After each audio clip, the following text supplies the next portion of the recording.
wish you were with us too long. Greetings from Castle Goring from Mickey, Aurora, and from me. Today I am celebrating. I have on my tricolor spaniel colours because I have been made the patron of the Cavalier King Charles Spaniels Club, which to me is a great honour and a great delight. It's a wonderful organisation and it takes very good care of the interests of Cavalier King Charles Spaniels and King Charles Spaniels. So without further ado, having celebrated that, I will also say I had a marvellous time at the Lavenham Literary Festival. I gave the closing lecture, which was marvellous. And at the end of this, I am going to post a picture of Aurora, Mickey, and me outside of the Swan, which is the lovely hotel where we stayed. All of us stayed. Mickey, Aurora, and me.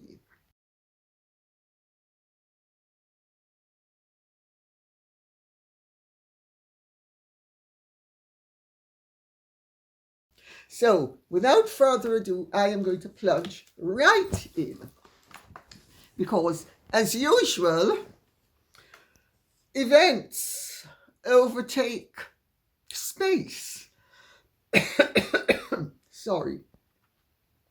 Amanda Morton King says, Giles Brandreth, quote unquote, breaks the news that the Queen battled cancer, end of quotes. No, he didn't. Lady Colin Campbell told us months ago, directly after the Queen's death, when it stopped being a private matter and became a matter for historical record. Lady Colin Campbell is invariably first and always big block capitals, a reliable source. Thank you, Amanda Morton King. I have to tell you, several people wrote in a similar vein, and I am delighted to have your support and to acknowledge the reality of the situation. Yes, I am crowing. I am crowing. Shaw Roberts says, Lady C, author Giles Brandreth has confirmed your claims that our dear late Queen Elizabeth Regina was afflicted by myeloma, bone marrow cancer, a condition that generally causes great pain in the hips and legs. Thank you for informing us, your viewers, of this fact earlier in a sympathetic and matter-of-fact way. This fact saddens me, as clearly Harry and Meghan knew this, yet still declined her invitations to visit. Kudos to Prince Andrew for sparing his mother the tribulations of a court battle at such a difficult time. Rest in peace. R.I.G. Rise in glory. Well, Shaw Roberts. Yes, I had been trying to prepare everyone because I knew it was going to come as a tremendous shock to people if they were not prepared. And I thought I would hint by repeatedly saying that Meghan and Harry's conduct had been affecting the Queen to her very bones. I didn't think that I could have been more specific than that, while being somewhat diplomatic and, may I say, delicate. I don't understand, quite frankly, how anybody who loves anybody else, knowing they're dying and knowing that the beloved grandparent would like to see the grandchild and the great-grandchildren, and thinks that a 15-minute visit constitutes something acceptable. Now, admittedly, the Queen had given them an open invitation, and I had actually said it, that there were reports from Balmoral that the Queen had given instructions for all the family to be prepared for in case they came, because all the family, to emphasize the point, had been invited, and Harry and Meghan didn't bother to come. Well, I can understand why Meghan wouldn't want to associate with a racist and be a part of a racist family. I mean, let's remember, all doors were closed to her. She was never greeted, she was never invited, she was never given hospitality. She never ever spent a Christmas with the royals, either before or after the marriage, and let's remember the before.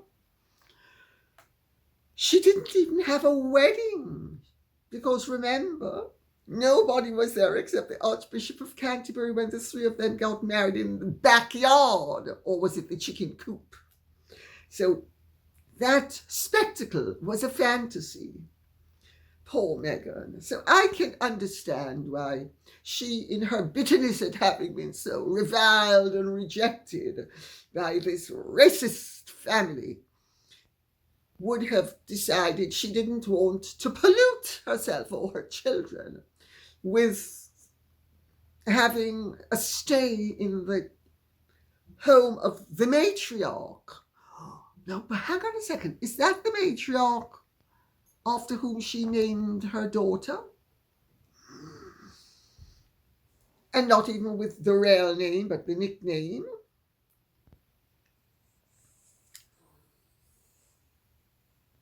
I don't know what anyone can conclude except that these are truly dreadful human beings. Because I couldn't conclude anything else but how dreadful they are. They had no intention when they were in Britain of going up to Balmoral, even though they knew the precarious state of the Queen's health. Jenster One says, I wondered what your thoughts are on Giles Brandreth's book about Our Late Majesty and her relationship with Meghan. Seems that others in the family did not share the same positive view about using the name Lilibet. Well, I think you need to understand something, and I have to tell you, I like Giles Brandreth. I think he's a really great guy. I think he's very, very witty, entertaining, funny. He is a lovely, lovely man. He's also a very good friend of our present Queen. That means he's also on very cordial terms with our King. He was, to the extent that it is possible to be a friend of a member of the royal family, born and bred, he was a friend of Prince Philip's, although he would actually make the distinction that they were on very friendly terms, which is an accurate distinction to make. Giles knows an awful lot. Giles knows more than he would ever let on, which is as it should be. If you are friends with people, you owe them loyalty. Now, in his own way, because Giles is actually a good and a responsible writer, he conveys as much of the truth as it is possible to convey while being loyal. Giles has a conflict I don't have. I'm not close friends with any member, senior member of the British royal family. I may be friendly with royals, but I have made the point before, and I'm going to make it again. I would not wish to be close friends with any member of the British royal family for several reasons. But one of them is, the main one is, that my career has, to an extent, been delineated by writing about them. You cannot be, in my opinion, autonomous and independent. You know, as the Bible says, no man can serve two masters, because you will either revile one and revere the other, be disloyal to one or disloyal to the other, etc., etc. Which, of course, is a part of the reason why the Queen understood in and out couldn't work at Brexit, because they had to be loyal to either the institution or to their financial dealings. And the Queen, as all sensible people, knew exactly where their loyalty would actually lie. I am in a position to say the truth in a responsible and, I hope, respectful manner, because I make no bones about it. I am pro-monarchist. I'm very pro the way the British royal family, and indeed all of the European royal families, are guardians of our liberties. We, the citizens of these countries, owe a lot of gratitude to the royals for not only representing us nationally and saving us a lot of money while doing so, while making a lot of money for us, but also they, by their very existence, create a block against excessive political abuse by politicians. And you have to be awfully dumb or awfully young to think that politicians, given half a chance, won't take it. That means that I have the independence and the desire to actually speak the truth to the extent that I regard it as desirable. I have far greater liberty than Giles Brandreth. Giles has wonderful sources, marvellous information, but Giles will have to, at times, soft soap an issue that I don't have to soft soap, and I don't. That also means that certain members of the royal family, not all, but some, are rather nervous of me, because they don't know what I'm going to come out with. And sometimes I come out with things that they don't want to hear. That's right. Giles doesn't do that. Giles is a safe pair of hands, but he's also definitely in the know, and you can rely upon what he says, even though some of it is soft soaping the issue. For instance, the fact that the Queen decided that she was pleased that Lilibet was named after her. She was pleased that they were going to name Lilibet after her when she was of the opinion that it was going to be Elizabeth.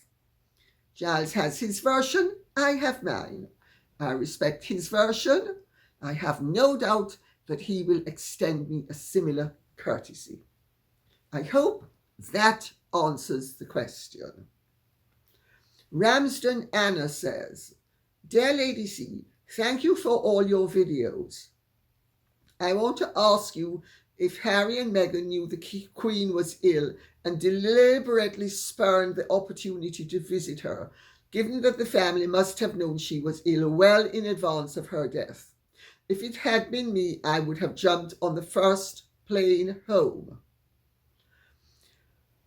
I imagine that your name is Anna Ramsden, as opposed to Ramsden Anna. Maybe you are a continental and used to using the surname first. Well, Anna Ramsden, yes, they knew. I've made that point before. I knew. They knew. They didn't want to be bothered because it didn't fit their narrative or their agenda. Heartless, in my opinion. Heartless. I don't see how you can love someone and know they're dying and have the opportunity to go and spend invaluable, irreplaceable time with them, and don't avail yourself of the opportunity and know that your granny wants to see you, but because doubtless you have just enough scruples rattling around in those balls that you're busy throwing in the air to be embarrassed to see her for more than 15 minutes or half an hour. And your frowsy wife understands that pushing up herself and just so fabulous and just so wonderful and just so compassionate. Let me teach you all how to be royal, because I know how to be royal. I'm a real chick.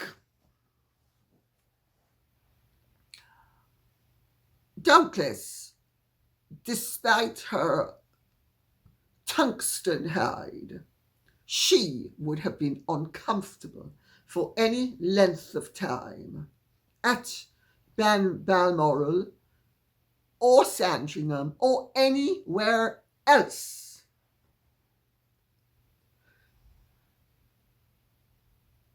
That's my take on it. They didn't want to go because it wasn't going to be comfortable for them. And there also wasn't going to be any reward. And they needed to think of their financial and other interests first. I think it stinks to high heaven. But then again, we only need to look at the way she's treated both sides of her family to know that she stinks to high heaven. Thomas Howard says, Dear Lady C, on our TV news tonight, it was announced that Her Majesty the Queen had suffered with cancer in her last year. Now that this public knowledge, of which you have alluded to in the past, even makes Harry's behaviour seem more despicable and loathsome. Regardless of his wife, the ghastly Meghan, from your mouth to God's ears, Harry was the one that enjoyed a special relationship with his grandmother, not Meghan, as we were led to believe, by him.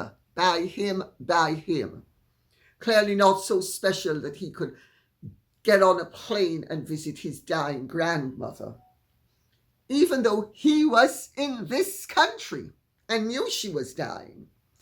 The fact that he allowed Meghan to manipulate him to the degree that he abandoned his relationship with the Queen in her final days is a form of abuse. It certainly is a form of gross disrespect. And yes, if you wish to characterize it as abuse, I wouldn't argue with you. I think you have a perfectly reasoned way of coming to this conclusion, going off their conduct, his in particular in this regard. No doubt the stress from the ghastly duo impacted her health as it did with Prince Philip. With your knowledge of human behavior and life experiences, could you expound on the impact of stress and health? I have witnessed in friends the dire consequences of stress and the impact on their health and untimely deaths. This is an important message for all of us to learn how to cope with stress. God bless you, Lady C, and your fur babies. Thank you. That's a really very sweet way of putting things, Thomas Howard. Yeah. I was told that the stress that the Queen was under, certain people close to her believed had brought on her cancer. And I'm going to tell you something to do with stress that I know personally that has nothing to do with the Queen, but the situations are analogous. When my mother moved to Grand Cayman in 2001, my aunt, who had lived there for 40-something years, phoned me and my sisters and said, we needed to convince Mummy to leave Cayman and go back to Jamaica or go to live in America. She was an American resident, so she could have gone to. I tried to get her to go because I understood that my aunt, who was her elder sister, she was under such severe stress because of Mummy. And she kept on saying, I can tell because of all of your mother's antics that she is bringing back my cancer. If you don't get rid of her, she is going to bring back my cancer. Well, she went to the doctor quite a few times. He said, no, it's fine. Your cancer isn't back. And then 6 months before she died, her oncologist said, oh, yes, Mrs. Banton, sorry, your cancer's back. And it galloped and killed her very quickly. Now, my aunt was very attuned to her body, and she was saying to us 2 years before she died that if we didn't get Mummy out of Grand Cayman, Mummy was going to kill her because the stress and strain of dealing with Mummy was so enormous that she felt it was bringing back her cancer. And she died of it. So I think it's a reasonable conclusion. And many doctors also believe that certain forms of cancer are stress related. Or to put it another way, if you subject the human body to enough strain or stress for a significant length of time, it is going to affect the immune system. And I remember in 1986, when a friend of mine was diagnosed with lung cancer. She used to smoke. The doctor at the Royal Marsden, I can't remember his name. He was one of the top guys at the Marsden. I was in the room with her when he told her this. He said, cancer is something that we get, all of us, many times in our lives. This was his theory.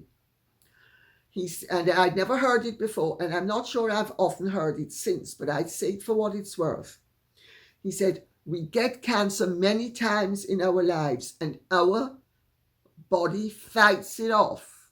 He said, when it takes hold, It takes hold because there is a breach in the immune system. Well, if you are subjected to enough strain and stress, your immune system is doubtless going to be affected in one way or the other.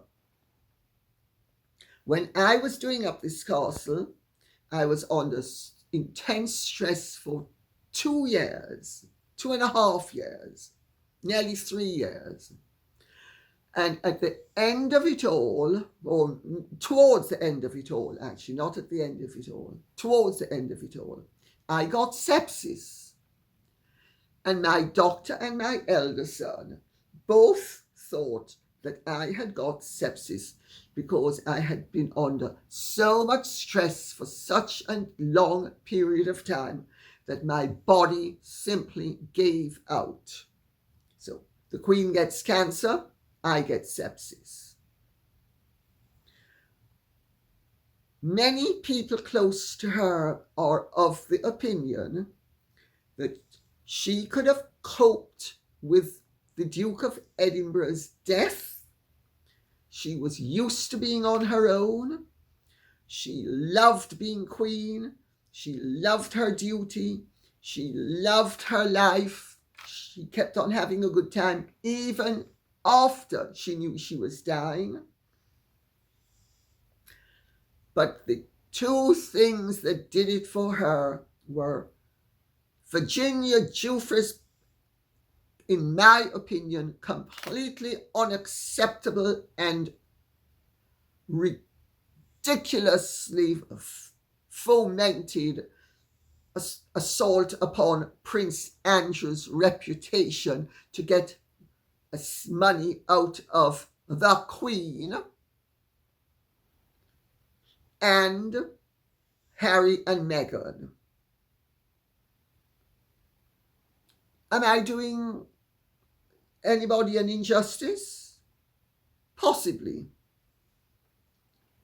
But this is the view of many people who knew the Queen well and thought the stress to which she was exposed, because remember, she also had a completely busy life aside from that. But she had to face on a daily basis the dual aspects of her son being accused of something totally unsavory, which he denied categorically and she believed him wholly, as indeed do I.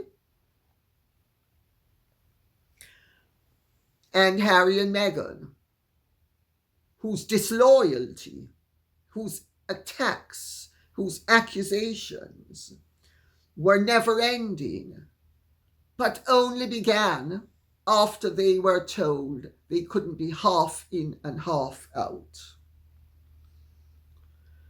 Anita Wilkinson says, in their Brexit statement, they said that they wanted to bring their children up in the traditions of the royal family. Why would they want to do that if there was structural racism in the family?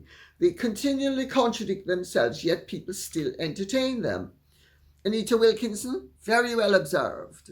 And people entertain them because they are, first of all, prestigious, gratis Harry's position as a royal, and secondly, people entertain them because they are entertaining. Meghan, I am assured, can be very good company. So can Harry. They can be very personable. They can be very charming. They can be very good value. When the red carpet is out and you sprinkle gold dust on the floor and they have on their shoes with glue to pick up gold dust, they can be good value. They are also good value in terms of PR. They bring attention to some of the causes that invite them in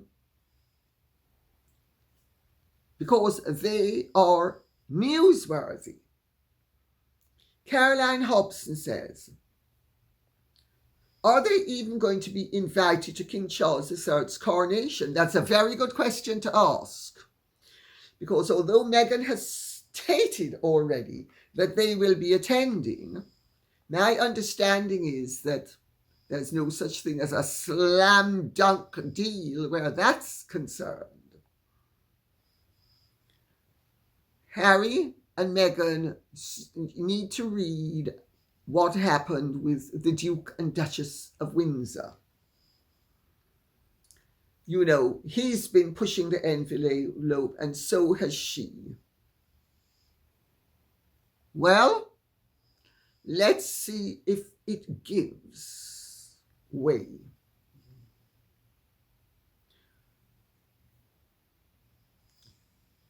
Caroline Hobson also said, sorry, I didn't read the second part of it.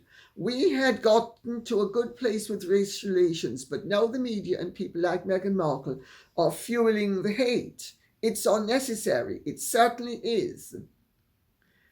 She's not the only one who's doing it. But she's doing it. But you know, life has always been a struggle between good and evil, between constructiveness and destructiveness. This is the human condition. We are not exempt from it. And we simply need, when we are living our lives, to open our eyes and see where the good lies and where the bad lies. And there's always a struggle between good and ill. Always. That's a life condition. It's incumbent upon us to call a spade and a witch a witch. High PS 11 says, have you noticed that Harry's book is being given away? I certainly do. I guess the pre-release orders aren't very promising, to put it mildly. Very good point. I wonder whether the publisher will count the books they gave away as sales to try to improve its sales ranking. That is a very interesting question and very well observed. Yes. Spare. Now, is that the name of the book, or am I saying that they're driving me spare? Or the spare has a spare nut that's rattling around in a head that's otherwise empty. Well, it's currently available for free on Amazon, as long as customers sign up to a free Audible trial on Amazon. But they can then cancel their subscription and still own Harry's book. Depend on it. Every single book that is given away is going to be calculated as if it has a valid right to be a part of the figure that will go towards it being a worldwide bestseller. Number one. Well, I can tell you something, as someone who's written books, I would be mortified if any book of mine not only started off at half price, but then before it was even published, was being given away for nothing. Clever marketing. But I have said all along that the people at Netflix, Spotify, and Penguin Random House have too much invested to have obvious failures. They are having what are obviously financial failures being concealed and presented as successes. This Sunday in the Sunday Times, Amanda Foreman, an American writer, she's actually quite good, had a really ridiculous article saying that in any competition between the Waleses and the Sussexes are going to win in America because there's too much money at stake and they're too big to fail. She's obviously never heard of various movies that cost, say, $100 million and tanked like a lead balloon. I thought, very American point of view in terms of the dynamics of what would happen over here, but totally irrelevant in terms, I should say, American media point of view, because the average American person wouldn't have that point of view. It's a very American media point of view. And I'm afraid the facts don't support the contention. Curious says, the Archewell Foundation has issued a photograph shared on its website showing Meghan wearing a face mask and gloves as she helps to cut slices of pumpkin pie, which were handed out to 300 women at a Thanksgiving lunch at a downtown women's center in LA. What do you make of that? I know what I do. Oh, curious. You're not being cynical, surely? I mean, I'm just the most wonderful, compassionate, loving person, one act of compassion and greed at a time. Oh, I'm so noble. I just love people, all people, including my family, both branches of it. I love them so much I can't see them. I'm so sensitive and feeling that if I saw them, I would just collapse under the strain and weight of it all. Isn't it interesting that Meghan has still not learnt that an act of charity is supposed to be given quietly, in the dark corners, not flamboyantly, dealt with in such a way that your sweet and wonderful act of compassion is going to be broadcast, and then you take your photographer to show how wonderful you are, and you slice a few pieces of pumpkin pie, and you give the message to the world. Oh, I'm so wonderful. I'm just a marvelous person. One act of compassion at a time. Daddy, shall I write you another letter? A letter. And remember, gotta call him Daddy. We gotta pull at the heartstrings. Oh, and while we're at it, why don't I do something nice for my sister? And Harry,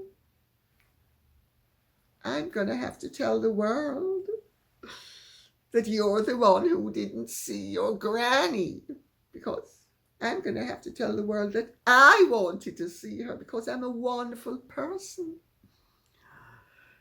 Oh, I'm just so sincere and authentic. And I have the security of knowing that everyone knows that I'm authentic. I think you might get where I'm coming from on this. Julie Jordan says, hello, Lady C. Thank you for your informative and entertaining conversations. Thank you. I was wondering if you could discuss possible options concerning the title of the late Duke of Edinburgh. For example, could King Charles bestow the title on Prince Edward just for his lifetime, after which it would revert back to the crown, so the title could then be awarded to one of the children of the Prince of Wales? Or could the title of Duke of Edinburgh become a title like the Princess Royal, that is, not a hereditary title, but an honorary title that is bestowed at the discretion of the monarch? I do feel that the king should honour the wishes of his late parents and bestow this title on his youngest brother, because of the Earl and his wife's continuing dedicated service and loyalty to the monarchy. Thanks and very best wishes from Toronto. Julie Jordan. Many people share your sentiments. May I say that under the French monarchy, there were brevet dukedoms, because Louis XIV issued several letters patent for several brevet dukes. A brevet duke was a duke for his lifetime. The title was not hereditary. It was the original way of doing things that we in Britain updated and call life peerages, where somebody's made always a baron or baroness for his or her lifetime, and the title is not hereditary. I suppose the king can do anything he wants. I mean, technically, most titles are peerages. But I suppose there's no reason why he couldn't simply create a new form of title, a non-peerage title. It's called a courtesy title. Problem with courtesy titles is they can't be handed on to successive generations, like the Princess Royal. Of course, the way around the dilemma, because it's interesting that there has been a leak into the Mail on Sunday that the king is considering, and I'm choosing my words carefully, the king is considering bestowing the dukedom of Edinburgh upon Princess Charlotte.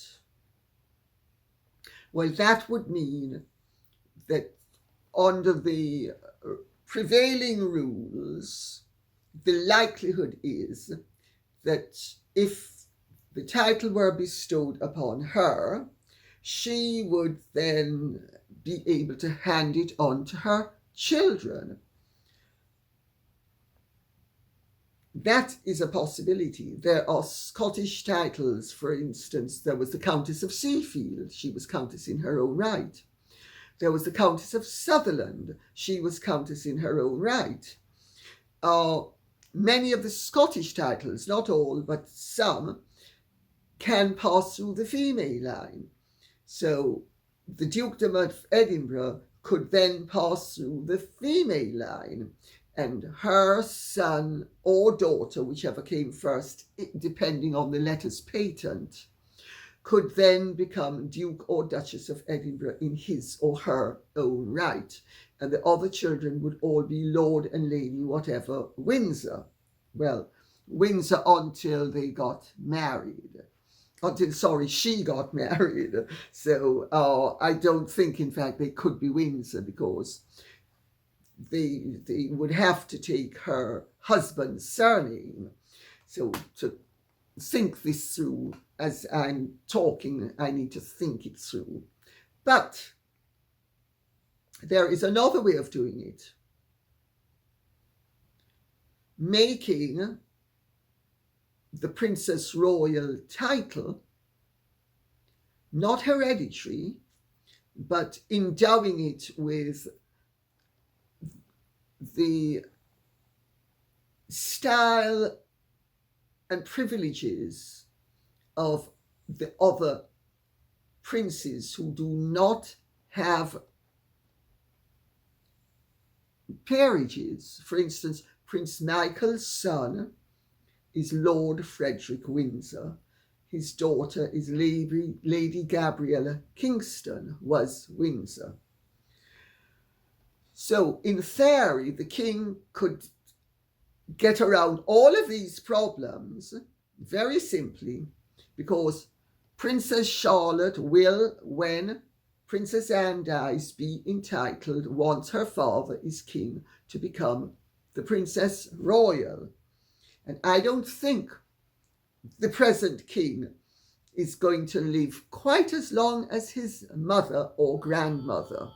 Other solutions. The king can create any other dukedom for Princess Charlotte. It doesn't have to be one of the existent dukedoms, but there are some that are existent and aren't being used. She could become the Duchess of Clarence in her own right. She could become the Duchess of Avondale in her own right. She doesn't have to become the Duchess of Edinburgh in her own right. But this is an issue that I don't want to get too deeply drawn into, because I can see that it is laden with undesirable possibilities that I would prefer to have no part of. So let me put it that way. Susan 1962 says, I'm more interested in what Meghan and or Harry are going to say during their acceptance speech for this Ripple of Hope award. They would have to address how they fought back against structural racism and that the royal family declined giving her mental health help. Well, of course, we all know that Meghan is somebody who has womanfully struggled all her life against the odds. She had a crummy education. And, she didn't. She went to the best schools in California. Sorry. But she was washing dishes at 6 months. And then by the time she was 11, she was making sure that she worked, or was it 13? Worked, even though it's against the law in California to work at those ages. Let us see what lies they come up with. Let us see how they spin this. Let us see, maybe she'll just do the... I'm so modest and timid. Julia Roberts, Mach too. Well, I'm not being Diana Wells, that too. Oh, I'm just going to be so modest and demure. And I'm a 41-year-old pseudo-virgin, pseudo being the right word. Let's see how she manages to accept the award. It will be very interesting to see. Starburst says, has it occurred to anyone that Meghan is the biggest racist of all? Why did she not ask any of her black relatives to her wedding? Was she ashamed of them, or could there have been another reason? Surely she couldn't have fallen out with all the members of her mother's family. Well, very good question, Starburst. Yes, in my opinion, Meghan is a total racist. I have seen that tag in Jamaica, and I am afraid there are too many resonances for me to think Meghan is anything but a self-hating racist who has alighted upon the fact And can you imagine how this plays with being a self-hating racist?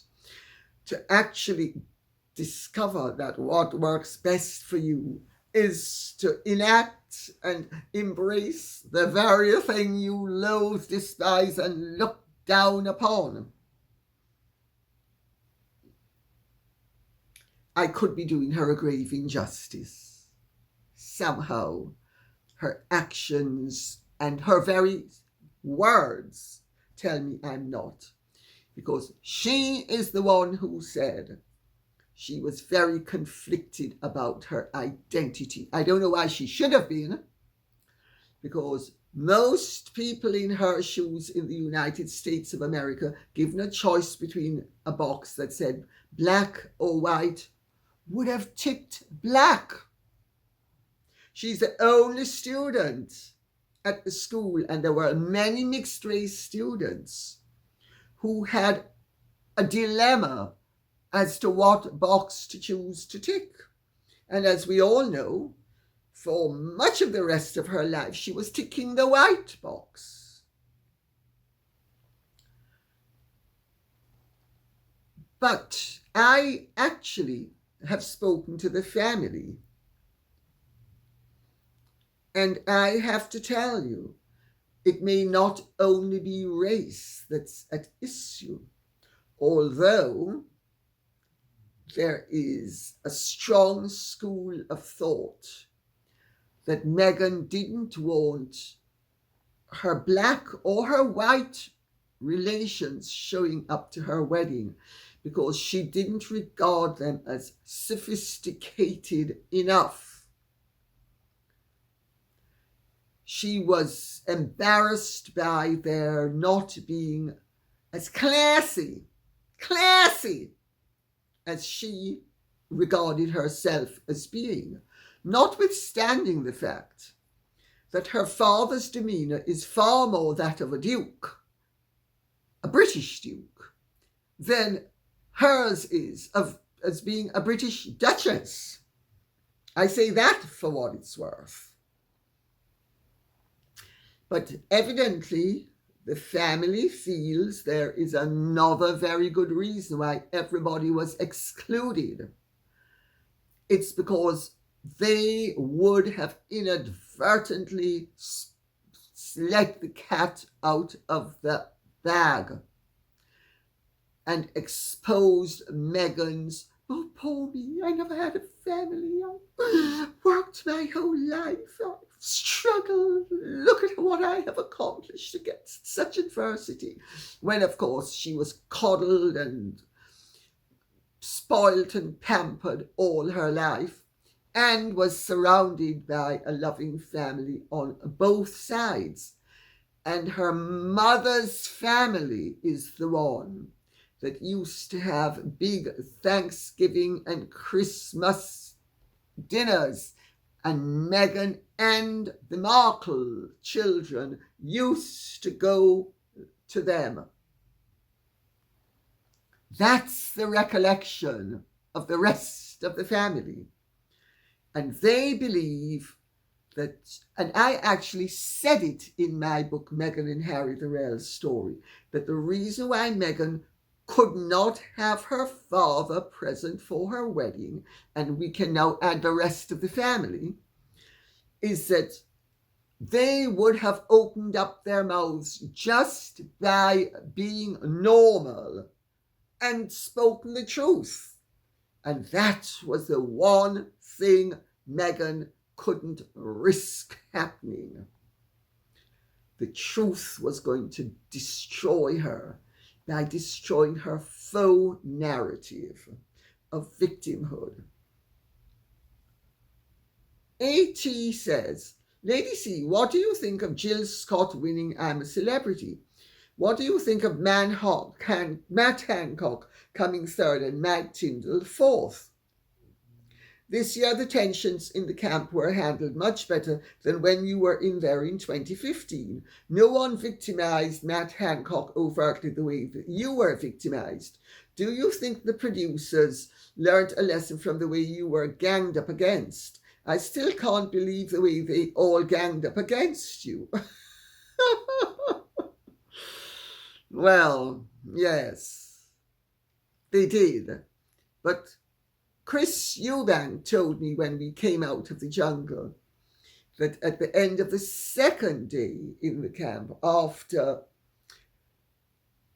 Tony Hadley was elected leader of the camp and Chris was his deputy, that Duncan Bannatyne went up to them and said, "You do realise she's going to win.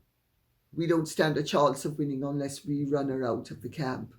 And thereafter, Tony and Duncan persisted in trying to run me out of the camp. I was hounded and harassed on a daily basis. I've never seen the programme, so I don't know how much of it was broadcast. But it was a disgrace, and it was allowed to happen. And I did point out to the producers 20 minutes before they allowed me to leave, walking with my feet on the grounds of ill health because I'd hurt my back 2 weeks before. But they'd managed to make me do every single challenge and test with my hurt back. But there we go. I did point out to them that if I had been a working class girl made good and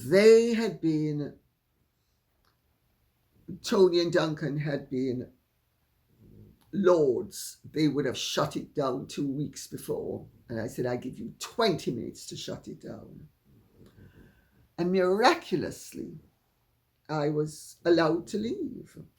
Although I am actually assured by one of the producers that that's not the reason why they made me leave. The reason why they made me leave was that I had told them that my reaction, if I won, was going to be, "Oh, so what? I mean, who cares about being queen of the jungle?" And they'd asked what my reaction would be, and that's what I'd said. And they thought, "We've got to get rid of her," because everybody else said, "Oh, it's so wonderful." And I have to say, it is wonderful now that I know the show much better. And I know what a big deal the show is to people. I think my reaction, they were quite right to get rid of me, because my reaction would have been totally, totally destructive for the ethos and the value of the program. So they did the right thing. It was a good judgment call. But the victimization was appalling, and I don't think it would happen today. And in fact, I'm pretty sure that the producers made absolutely sure that Matt Hancock was not subjected to any abuse needlessly, and he wasn't. I didn't see the program. I never look at it unless I'm being called upon to comment upon it. Then I look at as little as I have to. I'm afraid I'm too busy to be looking at things like that for pleasure. But I get why people do, and I respect the fact that they do. And I have a lot of respect for I'm a Celebrity, Get Me Out of Here. I think it's brilliantly produced. I know what it is. We are gladiators thrown to the lions for the entertainment of the masses. And so be it. Nobody's forcing us to go into the jungle. And if we go into it, we go in knowing that we are going to be treated the way gladiators are treated. But I do know that a lot of people did think Jill Scott would win. Owen Warner, I didn't see, I have to say. I didn't see Jill Scott either. I think I've looked at them for maybe 5 minutes. I did see something of Matt Hancock because I was obliged to comment upon it. And I thought he was performing excellently. But I also thought maybe because of what had happened with COVID and the PPE, that I actually didn't think that the public would vote him in, no matter how well he came across. They wouldn't make him king of the jungle. And they didn't. And quite frankly, I'm delighted that they didn't. As for Mike Tyndall, I thought at first he might have won. Oh, he's a nice guy. He came across well. Unfortunately, his personality was swamped by Matt Hancock's. Matt Hancock had a very winning personality, and I gather so does Owen Warner. Had Mike Tyndall been just a little bit more vivacious, let's put it that way, he might well have won. But I'm glad that Jill Scott won. The little bit I've seen of her, I'm delighted. Good result. And on that note, I will say thank you very much for listening. I hope this has been of some interest to you. If it has, please like, share, subscribe, press the notification bell, and please keep the questions coming in. Remember, this cannot be done without you. God bless and goodbye.